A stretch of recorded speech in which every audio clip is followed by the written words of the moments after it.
The F-16 Fighting Falcon is one of the world's most well-known and widely used military aircraft. Half a century after its maiden flight for the US Air Force, it remains the most common fixed-wing military aircraft in service, with over 4,600 units built since 1975 and more than 2,000 operational globally. In 2024, Ukraine became the 30th nation to welcome F-16s into its air force, joining nations as diverse as Israel, Pakistan, Denmark, the Netherlands, Thailand, and Venezuela. Most recently, the US approved the sale of 12 F-16 CD Block 70 jets to Peru, underlining the enduring demand for this versatile, multi-purpose plane across the planet. Of course, the F-16s being produced today are a far cry from those produced in the 1970s and 80s. The jet has undergone multiple upgrades over the years to both improve performance and incorporate the latest military technology over the years, with further upgrades ongoing. The F-16s delivered to Ukraine aren't the very latest versions, but they did receive substantial upgrades before delivery. In particular, they received a very special upgrade to their electronic warfare capabilities, geared specifically to giving them the edge in the unique circumstances of Ukraine's ongoing war against the invading Russians. This backstory to the upgrade reveals important details about how modern air warfare is conducted and how Ukraine is using its F-16s in the war. Let's dive into the details. By mid-2025, NATO members had committed to supplying Ukraine with at least 85 F-16s. The Netherlands promised to deliver 24 and had delivered all of them by May 2025. At least 12 of the 19 promised by Denmark have been delivered by the end of February 2025. Norway has reportedly delivered 14, more than double the initially advertised 6 it had promised, and Belgium promised a further 30. Delivery has been delayed, but all 30 are expected to be delivered by 2028. However, not all of the 85 F-16s are destined for active operational roles. At least 18 of the Dutch-supplied F-16s were earmarked for training Ukrainian pilots to operate them, primarily at the European F-16 Training Center in Romania. Some may be used for spare parts. The US, for its part, hasn't supplied any operational F-16s to date. The US Air Force is in the process of replacing its aging F-16s with the next-generation F-35 Lightning IIs, a process which was intended to be complete by the end of 2025. However, due to delays with the rollout of the F-35, the US has been upgrading its vast F-16 fleet with a view to keeping them operational into the 2040s. So there's no shortage of demand for the servicing and upgrading of F-16s, both from the US and the other 30 nations in which the jet is in active service or for spare parts. These are often cannibalized from the US's stockpile of older, non-operational F-16s, and in both these regards, servicing F-16s and supplying spare parts, the US has certainly stepped up to the plate when it comes to Ukraine. In May, photos emerged showing partially disassembled F-16s being loaded onto a Ukrainian charter AN-124 transport aircraft in Arizona. Flight trackers later showed the transport flying to Poland. An Air Force spokesman confirmed that the US has supported the sustainment of European-donated F-16s to Ukraine by providing disused and completely non-operational F-16s to Ukraine for parts. These F-16s were retired from active US use and are not flyable. Importantly, they lack critical components such as an engine or radar and could not be reconstituted for operational use. Then in September, the US Department of Defense awarded a new support contract to Lockheed Martin for servicing of Ukrainian F-16s. The agreement, valued at $25.9 million, covers work to be carried out in Fort Worth, Texas, scheduled for completion by May 2029. Funding comes from the Ukraine Security Assistance Initiative, a US Department of Defense-led funding program to increase Ukraine's capacity to defend itself through training, provision of equipment, and advisory initiatives. The contract includes the development of manuals, documentation, and technical material tailored to the particular requirements of the Ukrainian Air Force, so it not only guarantees immediate support for the transferred aircraft, but lays the foundation for Ukraine to achieve a level of maintenance and operational autonomy framework in the medium term as well. F-16s, like all modern fighter jets, require extensive maintenance and, as noted earlier, regular upgrades. The F-16s supplied to Ukraine are far from new, but most of them have been in service with the air forces from which they originated for decades before delivery. But they did receive several upgrades before they were delivered, and none more important than the secretive upgrades to their electronic warfare capabilities. It's unclear which versions of the F-16 were delivered to Ukraine by Denmark or Norway. The Dutch planes were reportedly of the F-16 AM or BM variants, and the Belgian planes of the F-16 AM variant. However, all of the planes are believed to have undergone the Block 20 Midlife Update or MLU program, bringing them to more or less modern M6.5 standard. This update included integrating precision-guided weapons for ground attacks and improving cockpit systems, radar, and software. The Dutch fighters are also equipped with pods like the Mars and Recce Light reconnaissance systems and the Lantier navigation and targeting pod, along with the more advanced Lightning AT and sniper pods. These pods can significantly enhance operating conditions, capabilities, and situational awareness. The F-16s were also equipped with an AN/ALR-69A radar warning receiver, which improves the ability to detect and evade incoming threats. Then, crucially, they had their software optimized to handle evolving Russian threats in the spectrum. That's according to the elite US Air Force unit that performs the upgrades, the 68th Electronic Warfare Squadron, or EWS. The 68th EWS was originally constituted as the 68th Station Complement Squadron in 1943, with subsequent redesignations as the 68th Test Support Squadron in 1993 and its current designation in 1999. Today it operates as a unit within the Air Force's 350th Spectrum Warfare Wing, based at Eglin Air Force Base, Florida. The unit serves as the sole provider of missionized software for U.S. combat air forces and the U.S.'s foreign military sales of offensive electronic warfare combat assets. It offers 24-hour contingency reprogramming of EW systems, or in their own words, the 68th EWS is an Air Force Center of Electronic Warfare Excellence, focused on increasing the lethality and survivability of the US and its strategic partners by developing, testing, and delivering full-spectrum electromagnetic warfare support. The squadron consists of 3 flights, SWA, SWB, and SWC. SWA and SWC are composed of engineering and equipment specialists who provide mission data reprogramming for F-15, F-16, and E-3 aircraft for 28 foreign partner nations. SWB includes operational and support staff personnel responsible for testing, IT, software development, management, budget analysis, and security and facility management. The unit's task, among others, is to take data collected on potential threats to F-16s and develop software to help pilots overcome the threats. This could be, for example, the latest radar profile of a Russian Su-35 fighter jet showing up accurately on an F-16 video screen. Or it could be algorithms telling an F-16's defensive measures dispensers when to drop flares or chaff, depending on the known speed and flight characteristics of a specific Russian surface-to-air missile. The unit has historically supported over 70 systems for more than 40 countries. However, according to its chief engineer, the upgrades conducted on the Ukrainian F-16s were a very special case and presented unique challenges. That's because the EW system used on these F-16s was an unfamiliar EW system, not part of the US military inventory. That required the squadron to rapidly understand and reprogram an unfamiliar system under a tight deadline.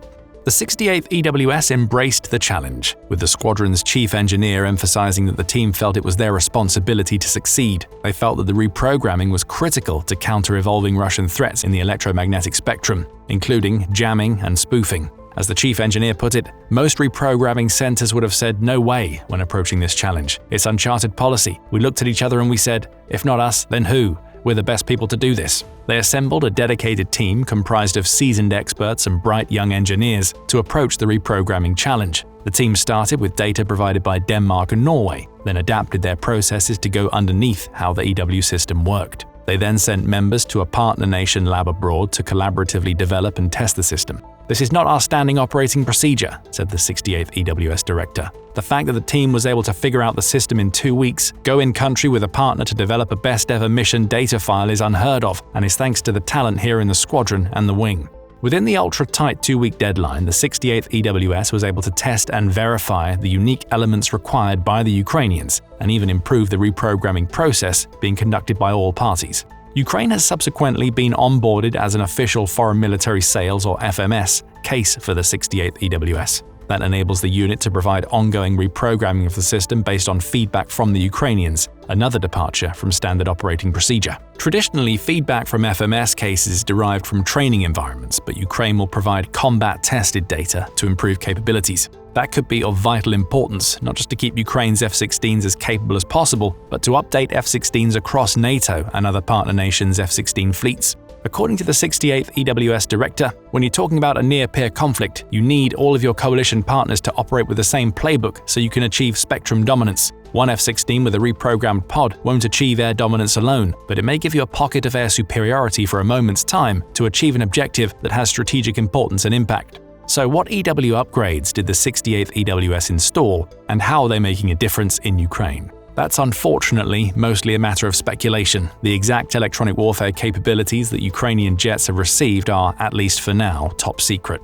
From the few images that have emerged, the Danish F-16s, which were the only ones available when the 68th EWS was working on them, were fitted with pylons from Danish defense contractor Terma. These pylons can carry electronic warfare jammers and dispensers for decoy flares and chaff, and are integrated with the jet's internal self-protection suite. Terma are also almost responsible for the unfamiliar EW system, whose software the 68th EWS upgraded, the ALQ-213V Electronic Warfare Management Unit, or EWMU.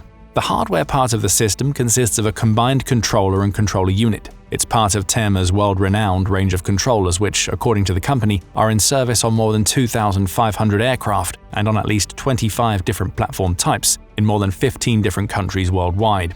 The unit combines a small form factor with a powerful platform and cockpit control unit, which offer many configurable interfaces and robust computing capability. That enables easy integration of any ASE sensor or effector system in addition to aircraft core functions and makes it relatively straightforward to upgrade. As a result of this rather compelling profile, it's been installed on the US Navy's P-8A Poseidon multi-mission maritime aircraft and on the Dutch Air Force's NH-90 helicopters, as a component of Terma's modular aircraft survivability equipment pod. It was also installed on the Taiwan Air Force's fleet of 144 F-16Vs and in a set of upgraded F-16s supplied by the US to South Korea in 2015. Most pertinently, the Danish Air Force installed the ALQ-213V system into its F-16s during the 2000s as part of an announced National Military Enhancement contract. So it's extremely likely that this is the EWMU that was installed on the F-16s Denmark gifted to Ukraine and upgraded by the 68th EWS. As for the software, the source code and algorithms it uses are highly classified, as it should be. However, we have a pretty clear idea of what it does. Software for EWMUs typically stores data about potential threats like the wavelengths of enemy radars, the flight characteristics and radar signatures of enemy missiles. In some cases, specific data that can enable the airplane's own defense system to fake its location or radar signature on an enemy radar screen is also included. When the F-16's sensors detect frequencies during flight, the software must detect, categorize, and respond to the waveforms as accurately as possible, using the data in this built-in threat library. Of course, the operators of air defense radars and other emitters know that their signatures are exposed to enemy electronic warfare systems. So to reduce vulnerability to electronic warfare attacks, they have long relied on tactics like switching between different operating modes, hopping frequencies, or taking similar actions that alter the output signature. That means, in turn, electronic warfare systems have to be routinely reprogrammed to update their databanks to respond to these evolving threats. New or modified drones, missiles, glide bombs, and the like from both sides appear regularly in the Ukrainian skies. They emit different signatures, which then need to be added to the EWMU's threat library. Fortunately for Ukraine, the US's electronic warfare threat libraries are the most comprehensive in the world. Some might even say that they're one of the biggest advantages available to America's armed forces compared to its main rivals. A large part of that comes down to the US's ubiquitous surveillance capabilities. It's almost inconceivable that the software upgrades performed by the 68th EWS didn't include installing the most comprehensive database of Russian threat signatures possible. And given the vast amounts of data about Russian weaponry that's been harvested by the US over the past few years, that threat library might contain more electronic detail about Russian weapons than even the Russians possess. Near-constant flights by NATO spy planes and spy drones over the Black Sea, just across from Russian-controlled airspace, have taken place practically daily since the invasion began. RQ-4 Global Hawk long-endurance surveillance drones and their maritime-configured version, the MQ-4C Triton, have been regularly tracked. They've been joined by manned aircraft like the RC-135 Rivet Joint Specialized Electronic Intelligence Aircraft and the aforementioned P-8A Poseidons. Alongside regular military surveillance, their mission has been and continues to be collecting exactly the kind of electronic warfare data needed by the 68th EWS programmers to write effective algorithms. The threat profile library uploaded to the Ukrainian F-16s is bound to have included all the Russian information collected during the first 30 months of the war. Given the sheer scale of the data collection operation during that period, it's likely that included, down to the millimeter, the frequencies and/or flight profiles for every modern air-to-air missile, air defense system, and aircraft operated by the Russian military. It's even possible that thanks to the upgrade, Ukraine's F-16s have been electronically tweaked to find and target Russia's latest Su-57 stealth fighter jet, or dodge Russia's top-of-the-line S-400 surface-to-air missile. Of course, the war has evolved significantly in the year that has passed since the upgrade was installed, and will continue to do so.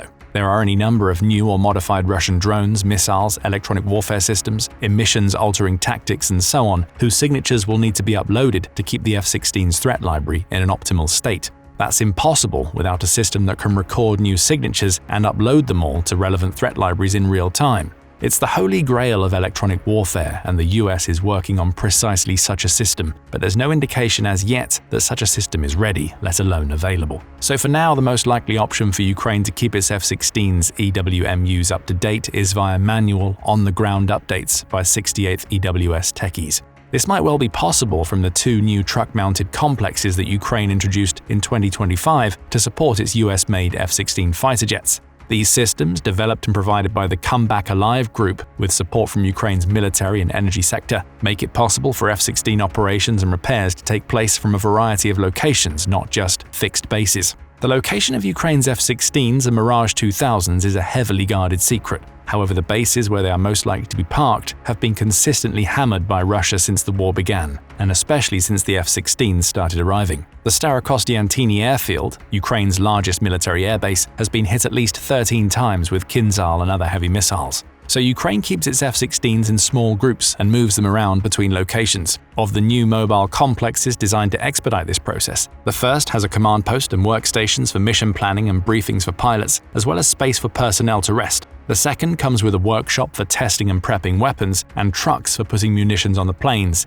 It's entirely conceivable that regular EWMU updates could be done from here. But even a fully up-to-date threat library and EWMU system isn't a magic bullet that will turn Ukraine's F-16s into the weapon that wins the war. Ukraine simply doesn't have enough of them to seriously challenge Russia in the skies. Even if it had the hundreds of planes that it would take years before it has enough pilots skilled enough to make the most of them. That said, the knowledge that Ukraine's F-16s are equipped to identify and counter almost any Russian threat has undoubtedly complicated already difficult mission planning for the Russian Air Force and EW teams. How can they be sure if a Russian Su-35 fighter's radars will detect an upgraded Ukrainian F-16 or vice versa? What if the F-16's EWMU knows the frequencies that Russian missile radars use so that the Ukrainian fighter pilot can punch flares or just present a flight profile that makes it impossible for his Russian opponent to target it? This upgrade means that engaging a Ukrainian F-16, or even approaching airspace where a Ukrainian F-16 might be, is a new risk for Russian pilots and mission planners. Anywhere the Russian Air Force thinks a Ukrainian F-16 might be present, Russian air operations will almost certainly be compelled to be more careful and less aggressive. The upgraded EWMU is also likely to have contributed to the very small numbers of F-16s that Ukraine has lost, despite reportedly losing them daily throughout 2025. True, Ukraine is primarily using them to supplement the air defense around its main cities and not for offensive missions, so they're generally far behind the front lines and immediate danger. Still, of the 4 F-16s known to have been down to date, all appear to have either been hit by friendly fire or suffered a technical malfunction or other emergency, not by Russian missiles. Alongside Ukraine's tactic of moving its F-16s around, the upgraded threat library has surely played a role in keeping the planes safe. As the remainder of Ukraine's F-16s are delivered and its pilots' mastery of the new jet inevitably sharpens, that can only be a good thing for the Ukrainian Air Force. Hit the like button if you enjoyed the video and subscribe to the channel to stay up to date with the latest military technology news and all things military. And thank you, as always, for watching.